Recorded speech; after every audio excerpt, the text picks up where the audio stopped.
दोस्तों, मुफ्ती सलमान अजहरी साहब को कल जूनागढ़ की अदालत ने रिहा कर दिया, लेकिन इसके बावजूद वो जेल से नहीं निकल पाए। इसके पीछे की वजह हमने आपको पहले ही बताई है कि कच्छ में उनके खिलाफ एक और केस दर्ज कर दिया गया है और अब उसको लेकर के आज मुफ्ती साहब को अगले कुछ ही घंटों में, जी हाँ, अगले कुछ ही घंटों में उन्हें अदालत में पेश किया जाएगा और उसके बाद अदालत से ये फैसला सामने आ जाएगा कि क्या मुफ्ती साहब को आज रिहा कर दिया जाएगा या फिर आने वाले कुछ दिनों के लिए मुफ्ती साहब को फिर रिमांड पर भेजा जाएगा। ये बातें तो बाद में होंगी, लेकिन सबसे बड़ा सवाल यह है दोस्तों कि मुफ्ती साहब के साथ ऐसा क्यों हुआ और मुफ्ती साहब को जिन लोगों ने गिरफ्तार किया वे कौन लोग थे। मुफ्ती साहब के ऊपर इल्ज़ाम था बस एक शेर पढ़ने का कि आज कुत्तों का वक्त है, कल हमारा दौर आएगा। बस एक शेर के एक मिसरे की वजह से मुफ्ती साहब को एटीएस ने गिरफ्तार किया। मतलब सोचने वाली बात है कि जिनका काम टेररिस्ट को पकड़ने का था वो एक मुफ्ती साहब को गिरफ्तार कर रहे हैं।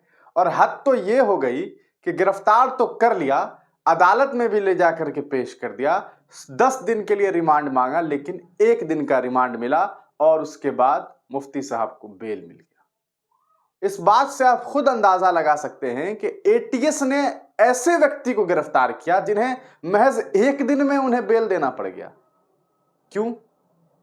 क्योंकि पूरी तरीके से ये केस फर्जी रहा होगा। क्योंकि अगर एटीएस गिरफ्तार करती है तो उनके पास कहीं ना कहीं इसको लेकर के बहुत सारे प्रूफ्स होते हैं, लेकिन इनके पास क्या प्रूफ था? इनके पास एक शेर, उसका एक लाइन।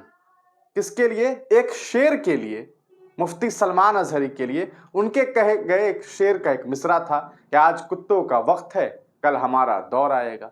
बस इतनी सी बात के लिए मुफ्ती साहब को एंटी टेरर वाले जो हैं वो गिरफ्तार कर लेते हैं और उसके बाद उन्हें अदालत में पेश किया जाता है उन्हें। लेकिन सवाल ये उठता है कि आखिर ऐसा क्यों हुआ कि एटीएस को यह काम करना पड़ा?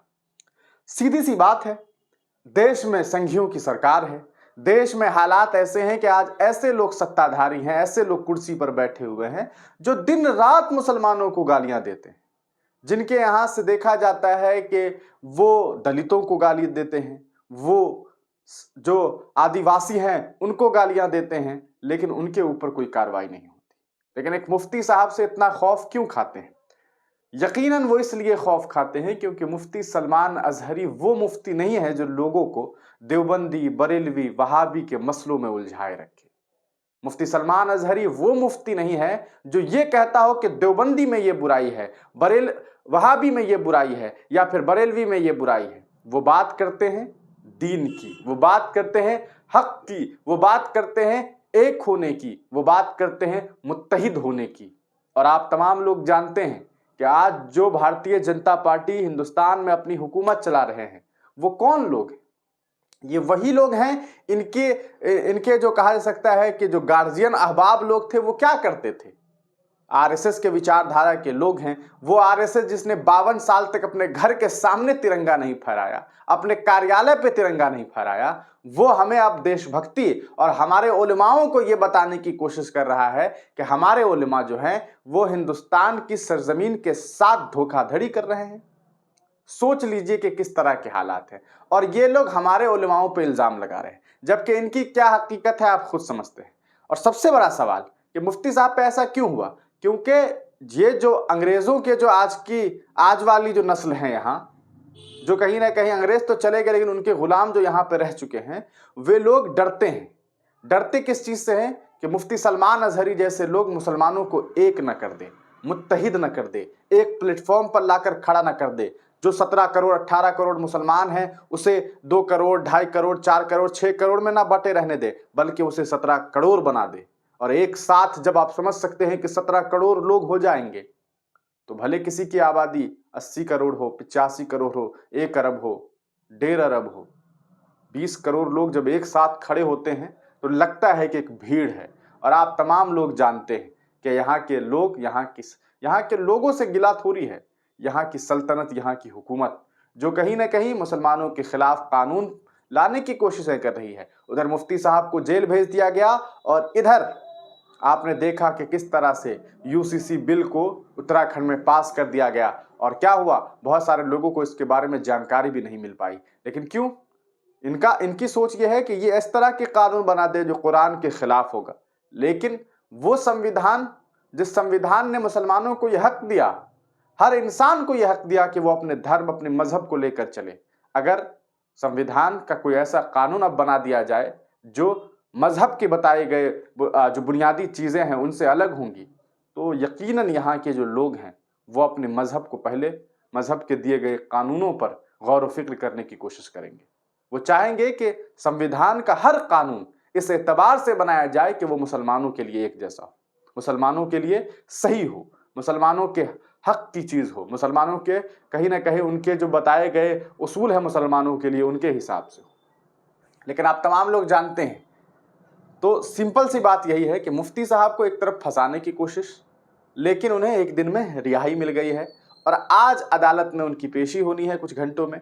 वहां से भी ज़्यादा चांस है कि मुफ्ती साहब को रिहाई मिल जाएगी, और अगर नहीं मिलती है, कोई नया केस डाल दिया जाए कि आज फिर कोई तीसरी जगह का स्पीच कि भैया यहाँ पर उन्होंने ये स्पीच दिया है, तो वही जो कहा सकता है कि मिला जुला करके दो चार लाइन को ये लोग तोड़ मड़ोड़ के लाएंगे और उसे दिखाने की कोशिश करेंगे। लेकिन इससे मुफ्ती साहब का कद कम नहीं होगा। जिन मुफ्ती साहब को हिंदुस्तान की सरजमीन पे लोग जानते थे, दीगर कुछ मुल्कों में भी लोग जानते थे, आज उन्हीं मुफ्ती सलमान अजहरी को पूरा दुनिया जानती है, पहचानती है। ये भीड़ आप देख रहे हैं, ये भीड़ किसी नेता के लिए नहीं है।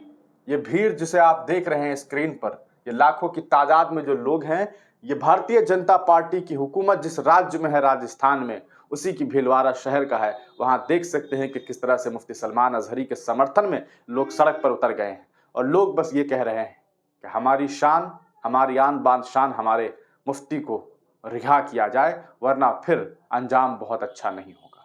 और यह अंजाम ऐसा नहीं है कि मुसलमान ये कह रहे हैं कि हम तोड़ फोड़ कर देंगे, ये कर देंगे। हम सड़कों पर उतरेंगे, हम अपने हुकूक की मांग करेंगे, हर संवैधानिक तरीके से हम जो है इस चीज़ का विरोध करेंगे कि मुफ्ती साहब की गिरफ्तारी क्यों की गई, जबकि उन्होंने जो बातें कही वो हिंदुस्तान के किसी आम आवाम के लिए न थी, न यहाँ की हुकूमत के लिए थी। तो दोस्तों, हमें उम्मीद है कि आज मुफ्ती साहब को रिहाई मिल जाएगी। उसके बाद हम तमाम अपडेट आप तक पहुंचाते रहेंगे और हम लगातार मुफ्ती साहब को लेकर के खबरें आप तक पहुंचा रहे हैं। आप तमाम लोगों का वीडियो देखने के लिए बहुत बहुत शुक्रिया। अगर आप ट्विटर चलाते हैं और मुफ्ती साहब के लिए आवाज़ उठाना चाहते हैं तो सोशल मीडिया प्लेटफॉर्म एक्स को डाउनलोड करें। अगर आप यूज़ करते हैं तो उस पर हिंदुस्तानी मीडिया को सर्च करें, @मीडिया हिंदुस्तानी लिख करके आप सर्च कर सकते हैं, या फिर आप नॉर्मल हिंदुस्तानी मीडिया सर्च करें, वहाँ हमारा लोगो मिलेगा आपको, उस पर क्लिक करते हुए हमारे पेज को फॉलो करें। हमारे हमारा जो ट्विटर हैंडल है उसे फॉलो करें ताकि हम तमाम लोग मिलजुल करके मुफ्ती साहब के लिए आवाज़ उठा सकें।